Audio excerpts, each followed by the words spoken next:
एक व्यक्ति चांद पर मंदिर बना रहा है तो दूसरा भगवा लहरा रहा है। जी हाँ, देश के भीतर की ये दो तस्वीरें हैं। ये तस्वीरें ये बताती हैं कि इस देश के संविधान पर लोगों का भरोसा अब खत्म सा होता जा रहा है। ये वही गैंग है जो लगातार भारत को संवैधानिक राष्ट्र की जगह एक हिंदू राष्ट्र बनाना चाहता है।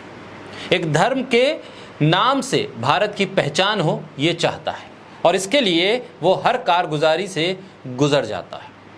तिरंगे का अपमान कर देता है लेकिन उसका बाल भी बाका नहीं होता। सुदर्शन न्यूज़ लगातार इस तरह से खबरों को प्रसारित और प्रचारित करता है कि मानो वो धर्म का सबसे बड़ा योद्धा है और हिंदू धर्म का सबसे बड़ा रक्षक। और धर्म के नाम पर सुदर्शन न्यूज़ हर वो खबर पहुंचाने की कोशिश करता है जिससे समाज में नफरत के बीज बोए जा सके, संविधान की धज्जियां उड़ाई जा सके और तिरंगे का अपमान किया जा सके। तिरंगे को वो राष्ट्रीय ध्वज मानने से इनकार कर देता है, संविधान को अपनाने से इनकार कर देता है, संविधान में दी गए बराबरी के हक को मानने से इनकार कर देता है, सभी धर्मों को समान रूप से दिए गए अधिकार उनके सम्मान की बात से वो डर जाता है। और एक बार फिर जब चंद्रयान 3 की सफलता पर दुनिया भर में तिरंगा लहरा रहा है और हर देश ये देख रहा है कि तिरंगे की ऊंचाई अब चांद तक जा पहुंची है, तो सुरेश चौहानके को तिरंगे की जगह भगवा पसंद आ रहा है। बोलता हिंदुस्तान पर मैं हूं आपके साथ मिर्जा शाकिर अली बेग।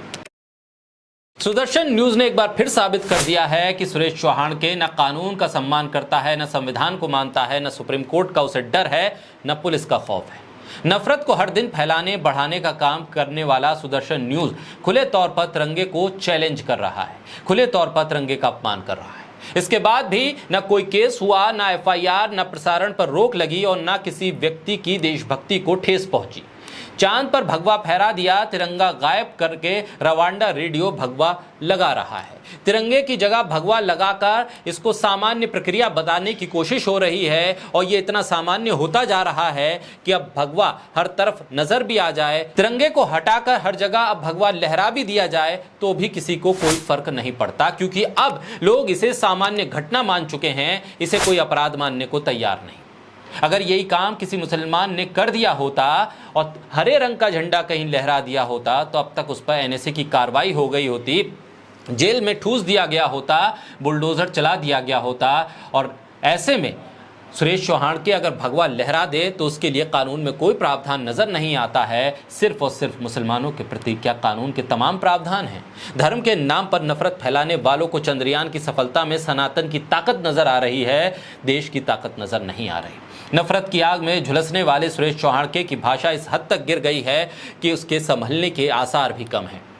सुदर्शन न्यूज़ पर लिखा जाता है कि जिनके झंडे पर चांद है उन देशों पर भगवा लहराना है, यानी साफ तौर पर मुसलमानों को, इस्लाम को टारगेट किया जा रहा है, उकसाया जा रहा है। लेकिन मोदी सरकार का सूचना प्रसारण मंत्रालय चुप रहता है, कोई सवाल जवाब, कोई नोटिस नहीं होता, कोई कार्रवाई नहीं होती।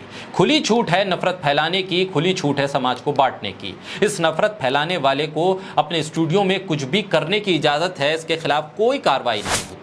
तिरंगे से नफरत में इस हद तक आगे निकल गया है सुरेश चौहानके कि तिरंगे का अपमान करना उसे सामान्य बात लग रही है और इसे देखने वालों को भी ये सामान्य घटना लगती है। हौसला तो सरकार ही दे रही है, ना कार्रवाई करती है, ना नोटिस देती है, ना केस करती है।